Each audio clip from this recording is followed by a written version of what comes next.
I'm gonna say bear. Say bear. Rachel, what about you? Oh, a man. Okay. There's an article on my Substack where I go over the last 45 years of data about men and whether or not the primary risk to women is men, and it's absolutely not. Like, unequivocally, not even close.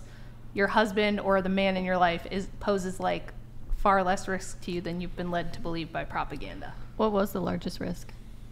The riskiest situation for a woman is to be in a cohabitation situation with a guy that she's sleeping with. Wow. Whereas far and away the safest is to be living with your married husband and children, like by a factor of 12 times.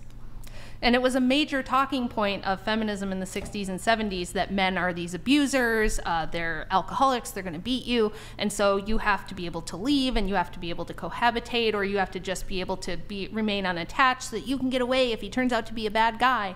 But it turns out that when you take the primary person out of your life who has an interest in providing for you and protecting you, you actually put yourself at much greater risk, and you end up with the kind of guys who are going to pump you and dump you and be bad to you and treat you like garbage because they have no vested interest in long-term what's your best interest. So, like, the data's super overwhelming on it. Why do you pick bear? Just curious.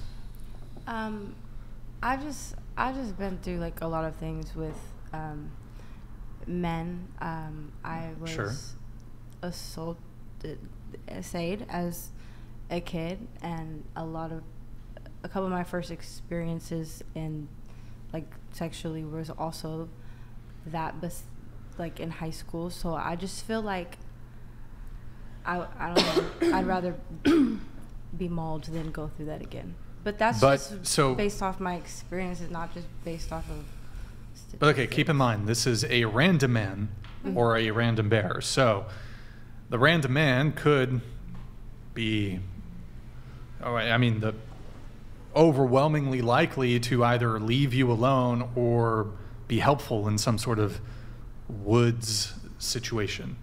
But I'm like, why are we both standing in the middle of the woods? Like, I think you're overthinking the scenario a little bit, but in the middle of nowhere in the woods, you're probably a serial unaliver. No way, serial unaliver. Hold on. Well, you're not going to Then find why are no you in the middle victims of the out in woods? Yeah, the man's going to be in the woods because he's hunting or hiking or doing bro stuff. Well, here's the scenario though. So it's like a random man. So of the entire U.S. population, you're just plucking a random man out of it. So you can't even think of what are the motivations for him being there. It's like both of you just get plucked into the woods. But you are coming across, so you will come across a random man or a random bear. You will get into contact.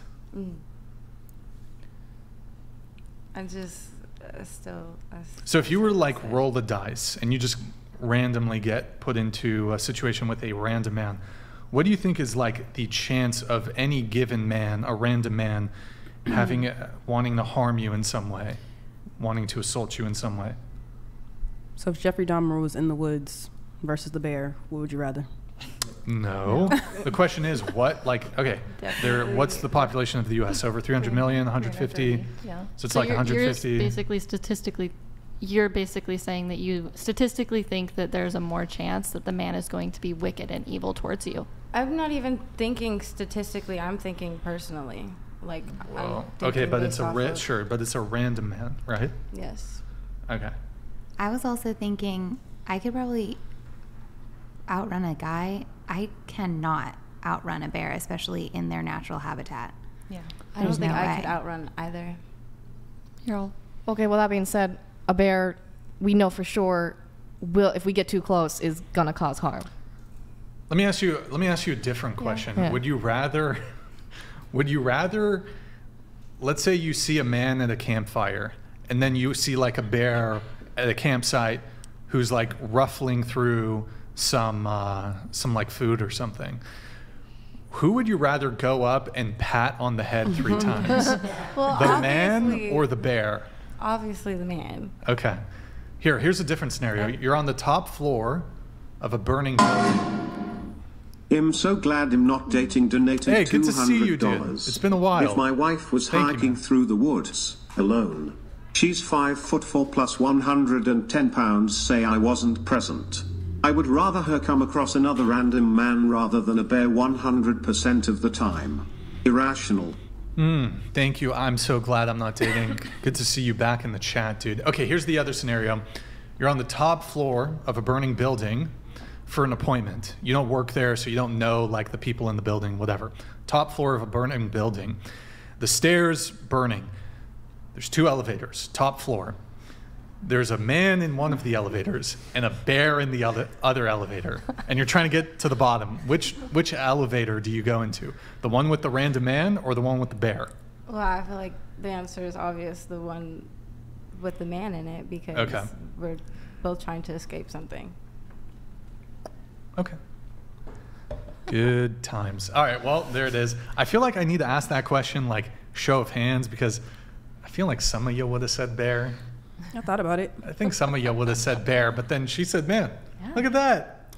Good for you. I'm reasonable here. Yeah, Come you're on. reasonable. Okay, there you go. That's good. That's good. All right, so we did man versus bear. Let's do, wait, actually, Grid One Motorsports. He's still in the chat. He mentioned the patriarchy. He did. Do you guys want to, this is definitely dating related, do you guys want to smash the patriarchy? Should we smash? Like, I don't Smash even the understand patriarchy. necessarily like what we're talking about here when we say the patriarchy. Well, so like, you know, feminism, one of the core tenets of feminism is there's the patriarchy theory. Patriarchy. Okay. Do you want to smash it? Should we get rid of the patriarchy? I feel like I just don't care enough. But Okay, cool. What about you? I think there are certain aspects where it's just naturally going to happen, and I think there's some places where maybe there could be more leeway. That's it. That's really it. So is there a patriarchy? These days, I want to say just like a smidge. It really depends on where you're looking. You'd have to look. That's the thing. Mm-hmm. Yeah.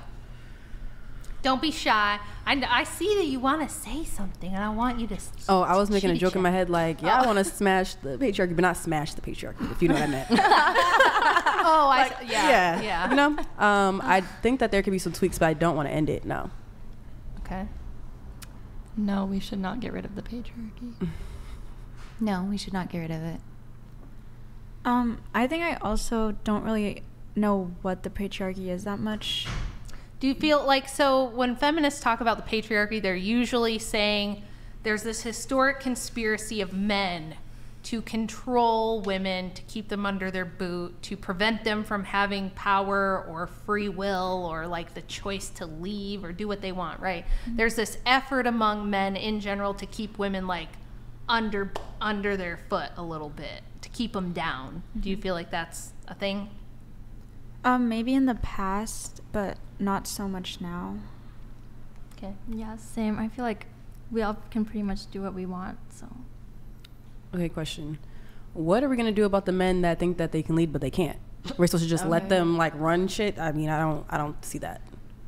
Well, can you give me an example of a man who thinks he can lead, but doesn't? So it could be, like, if we're talking about the patriarchy in general, we could talk about a president. I don't want to pick one and say, like, what I think, but I'm not going to say every man is going to be great to lead and that's been in office. So do you guys assume then that when we're talking about like patriarchy that all men have dominion over all women, or do we think that there's a hierarchy among men? I can respect that. Yeah. And I think one thing that feminism did unintentionally that's been really destructive for everybody is it destroyed that hierarchy among men. And now what you have, because you used to have the like more alpha type of men, yeah, we used to keeping down the like beta cuck type of like, you know, the gamma type of males who are just jealous and resentful, and they think that they're like, I should be having a girlfriend, she should like me, but she only likes that 6 foot tall football player, and I'm gonna show her, you know, those type like of guys. a girl. Mm-hmm. Yeah. Yes. They used to bully those guys into their proper place. I love that. We need to bring it back. Yeah, keep them kind of like where they need to be, keep them in line a little bit. But what feminism and egalitarianism did was kind of like take that away. So now you do have these feminine, by the way, feminist men, okay? All they're trying to do is what?